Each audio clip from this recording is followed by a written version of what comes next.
એક મોટો સવાલ છે. મોટી મોટી ફેક્ટરીના મશીનો કે પાવર પ્લાન્ટની ટર્બાઇન ખરાબ થવાની હોય તો એ બંધ પડે એ પહેલાં જ આપણને કઈ રીતે ખબર પડી શકે? વેલ, આનો જવાબ એક છુપાયેલા સંકેતમાં રહેલો છે. તો આજે આપણે મશીનોના એક ખાસ હેલ્થ ચેકઅપ વિશે વાત કરીશું. આને આમ સમજો, જેમ ડૉક્ટર આપણી નાડી તપાસીને આપણા સ્વાસ્થ્યનું અનુમાન લગાવે છે, બસ એવી જ રીતે એન્જિનિયરો મશીનના વાઇબ્રેશન એટલે કે એના કંપનને માપીને જાણી લે છે કે અંદર બધું બરાબર છે કે નહીં. સારું, તો ચાલો જોઈએ કે આખી પ્રક્રિયા કેવી રીતે કામ કરે છે. આપણે શરૂઆત કરીશું મશીનની છુપી બીમારીથી, પછી એના મુખ્ય લક્ષણોની તપાસ કરીશું, પછી જોઈશું કે ટેસ્ટ કઈ રીતે થાય છે અને એના પરિણામોને કેવી રીતે સમજવા. અને છેલ્લે સૌથી અગત્યનું, આ કંપન આપણને શું કહેવા માંગે છે એ સમજીશું. જો કોઈ પણ ફરતી મશીનરી હોય ને, એમાં થોડી ઘણી ધ્રુજારી તો રહેવાની જ. પણ પ્રોબ્લેમ ત્યારે થાય છે જ્યારે આ ધ્રુજારી સામાન્ય કરતાં વધી જાય, કારણ કે એક સિગ્નલ છે, એક સંકેત કે અંદર કંઈક ગંભીર ચાલી રહ્યું છે, અને એને સમયસર પકડવું એ બહુ જ જરૂરી છે.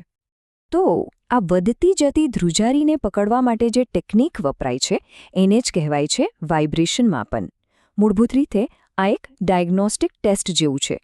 મશીન ચાલુ હોય એની ઓપરેટિંગ કન્ડિશનમાં ત્યારે જ એના કંપનનું વિશ્લેષણ કરવામાં આવે છે અને એના આધારે એના સ્વાસ્થ્યનો રિપોર્ટ તૈયાર થાય છે. આખી પ્રક્રિયાનો સારાંશ આ ચિત્રમાં એકદમ સ્પષ્ટ છે. અહીં જુઓ, એક સેન્સરને સીધું મશીનની બોડી પર લગાવી દેવામાં આવે છે. હવે આ સેન્સર છે ને, એ એકદમ ડિજિટલ સ્ટેથોસ્કોપ જેવું કામ કરે છે. એ મશીનની અંદરની નાનામનાની ધ્રુજારીને પણ સાંભળે છે અને એને ડેટામાં ફેરવીને વાઇબ્રેશન મીટરને મોકલી દે છે. પણ સવાલ એ થાય કે આ બધી માથાકૂટ શા માટે? આટલું બધું શા માટે જરૂરી છે? વેલ, જવાબ બે જ શબ્દોમાં છે: સલામતી અને વિશ્વસનીયતા.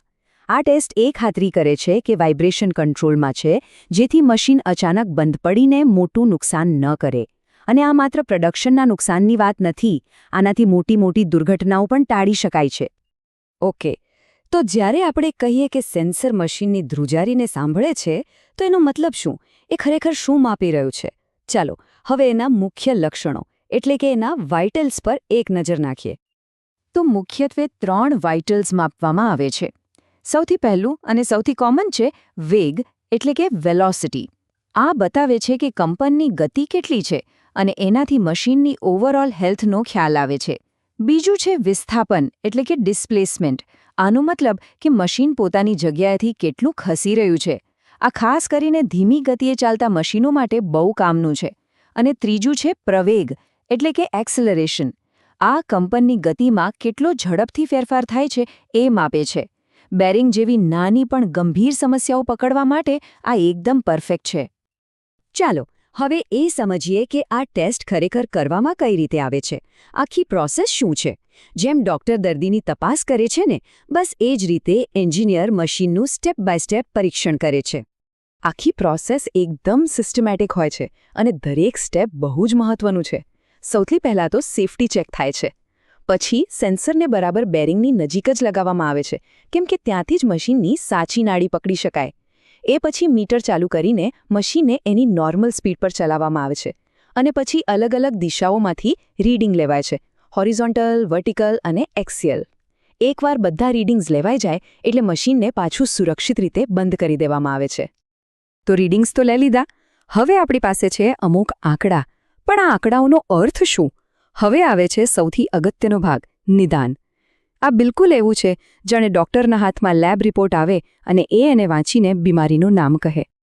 આ ટેબલ જુઓ, આ મશીનનો હેલ્થ રિપોર્ટ કાર્ડ છે એમ સમજી લો. અહીં વાઇબ્રેશનના આંકડાને 4 કેટેગરીમાં વહેંચવામાં આવ્યા છે. જો રીડિંગ 1.8 મિલીમીટર પર સેકન્ડ કે એનાથી ઓછું હોય તો સમજો કે મશીન એકદમ ફિટ છે. 1.8 થી 2.8 સુધી પણ ઠીક છે, ચાલી જાય. પણ જેવો રીડિંગ 2.8 થી 4.5ની વચ્ચે પહોંચે એને અસંતોષકારક ગણવામાં આવે છે. આ એક વોર્નિંગ બેલ છે કે હવે ધ્યાન આપવાની જરૂર છે. અને પછી આવે છે રેડ ઝોન. જો રીડિંગ 4.5 mm/s કરતાં વધારે ગયું તો એ માત્ર ચેતવણી નથી, એ ખતરાની ઘંટડી છે. આનો સીધો મતલબ એ છે કે મશીન ગંભીર જોખમમાં છે. એને તાત્કાલિક રિપેર કરવું જ પડે, નહીં તો એ ગમે ત્યારે બંધ પડી શકે છે અને મોટું નુકસાન કરી શકે છે. સારું, તો આપણને ખબર પડી ગઈ કે પ્રોબ્લેમ છે, પણ પ્રોબ્લેમ શું છે? હવે આપણે નિદાનના છેલ્લા અને સૌથી રસપ્રદ ભાગમાં છીએ. અહીં આપણે એ સમજીશું કે અલગ-અલગ પ્રકારના વાઇબ્રેશન કઈ ચોક્કસ સમસ્યા તરફ ઇશારો કરે છે. ખબર છે, વાઇબ્રેશનની દિશા પોતે જ આપણને સમસ્યાના મૂળ સુધી લઈ જાય છે. દાખલા તરીકે, જો વાઇબ્રેશન ઉપર નીચે કે આજુબાજુ વધારે હોય, જેને ટેકનિકલ ભાષામાં રેડિયલ વાઇબ્રેશન કહે છે, તો 99% કેસમાં પ્રોબ્લેમ રોટરના અસંતુલનનો હોય. આ બિલકુલ એવું છે જેમ આપણી કારનું ટાયર બેલેન્સિંગ કરાવવાનું બાકી હોય ને, ગાડી ધ્રુજે. પણ જો વાઇબ્રેશન આગળ પાછળ થતું હોય, એટલે કે અક્ષીય હોય, તો એ સ્પષ્ટ સંકેત છે મિસઅલાઇનમેન્ટનો. મતલબ કે મશીનના ભાગો એક સીધી લાઇનમાં નથી. આ ટેબલ તો એન્જિનિયરો માટે એક રેડી રેફરન્સ ગાઇડ જેવું છે. એ દરેક વાઇબ્રેશન પેટર્નને એના સંભવિત કારણ સાથે જોડે છે. જેમ કે જો વાઇબ્રેશન ઉપરની બાજુ એટલે કે વર્ટિકલ દિશામાં વધારે હોય, તો શક્ય છે કે મશીનનો પાયો જ ઢીલો પડી ગયો હોય. અને એક વાત યાદ રાખવા જેવી છે, જો વાઇબ્રેશન સમયની સાથે ધીમે ધીમે વધી રહ્યું હોય, તો એ લગભગ પાક્કું છે કે બેરિંગ ખરાબ થઈ રહ્યું છે.